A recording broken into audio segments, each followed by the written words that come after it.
For this video, we're going to be looking at applying the Hinge theorem and its converse.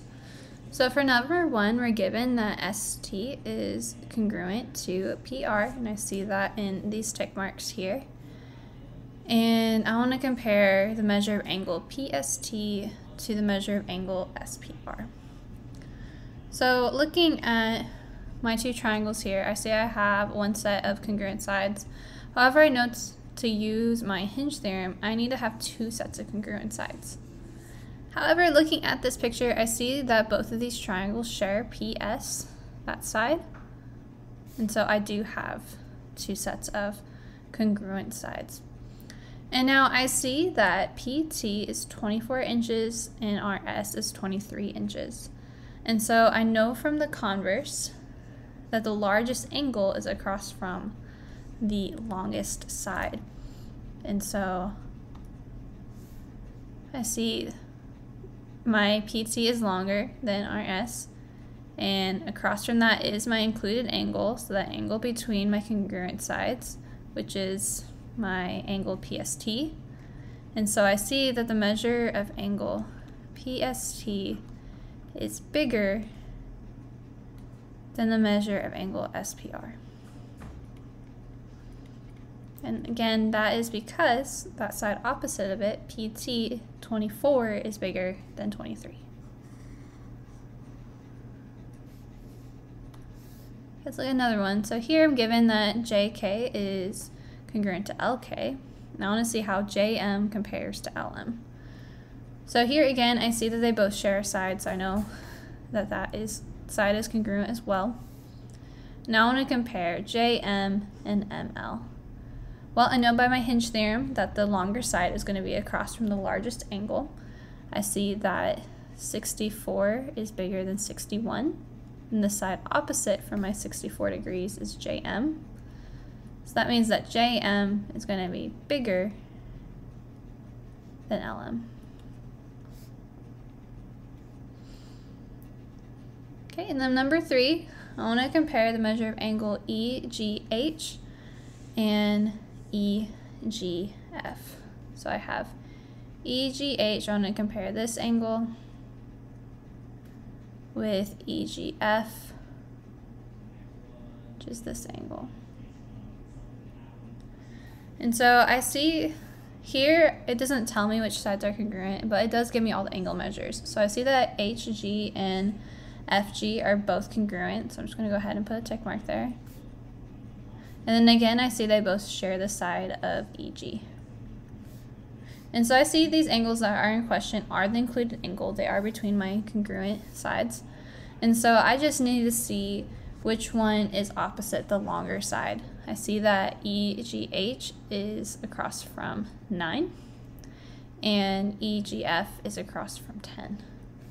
So that means that the measure of angle EGH is smaller than the measure of angle EGF, and that's because 9 is less than 10. Okay, now let's look at a problem where we're actually applying this into a real life situation.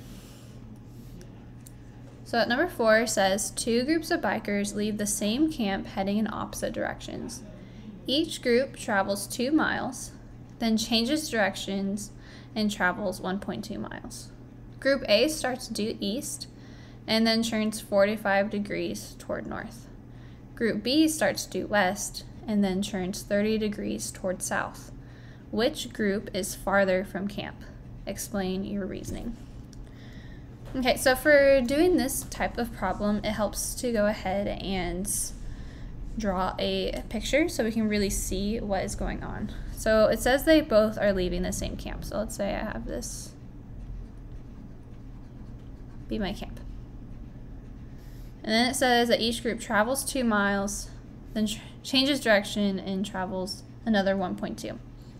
So first, for group A, which I'm just going to leave as purple, group A starts due east. So they go to the right 2 miles.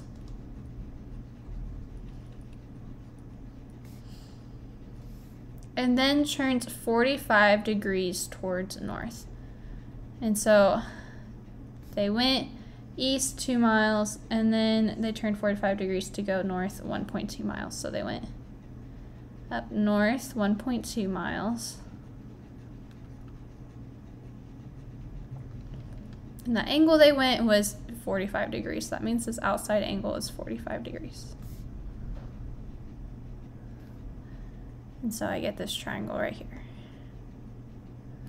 So this is group A. Now I'm going to draw out the path for group B. Group B starts due west, so they went the exact opposite direction. They went 2 miles this way.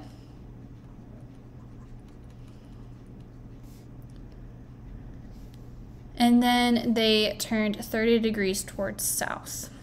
So they went down.